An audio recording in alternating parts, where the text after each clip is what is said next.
मावशी आज तू काय बनवते? आता बघ, हे आज ना मी दम आलू बनवते ग. याला 2 मोठे बटाटे घेतलेले, त्याचे छोटे छोटे तुकडे केले आणि त्याला फ्राय करून ठेवली आहे. आणि मसाले? मसाले बघ ना, हा जिरा आहे, हा दम आलूचा मसाला आहे. हळद घेतली अर्धी चम्मच हे गेले कारण तिखट आहे ना. धना पावडर घेतली, 1 टमाटरची प्युरी घेतली आणि 1 छोटा टमाटा कापून घेतला, अद्रक लसूणचा पेस्ट आणि 1 मोठा कांदा होता ते कापून घेतली. पटकन कांदा फ्राय करायला टाकते. हा लाल व्हायला तेव्हा टाकते.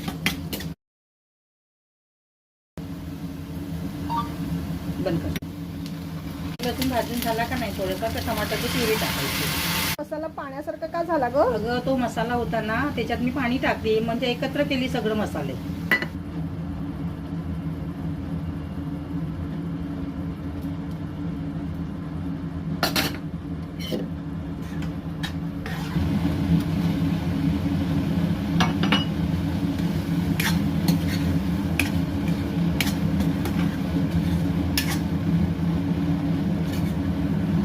मावशी आता हे कशाबरोबर खाणार? हे तू कसं संगती पण खाऊ शकते ग, पराठे सोबत, नान सोबत किंवा चपाती सोबत पण खाऊ शकते तू. मावशी कलरही चांगला आलाय हा ग.